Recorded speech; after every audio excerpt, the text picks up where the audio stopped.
ଧ୍ୟାନ ପ୍ରାର୍ଥନା ମାର୍ଚ୍ଚ 1914।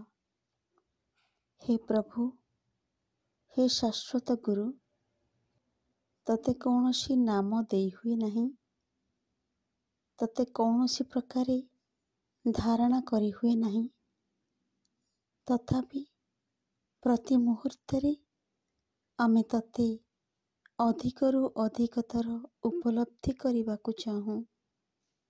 हे भगवान, समस्तंक बुद्धि आलोकित कर, समस्तंक हृदय उद्भासित कर, सकलंक चेतना रूपांतरित कर।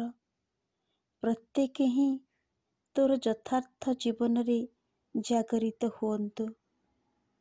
अहंकार ओ ताहार अनुचर दुख जंत्रणा ओ अनुशोचनारू मुक्ति लाभ करन्तु।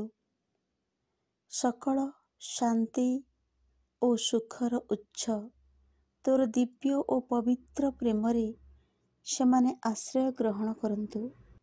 मो हृदय तो द्वारा एपरि भावे परिपूर्ण होइछि, मने हुए जेपरि ताहा अनंतंक आड़कु प्रसारित होइछि एवं मो बुद्धि तो सानिध्यरे पूर्ण आलोकित होई शुद्ध शुभ्र हीरक खंड तुल्य जळुछि।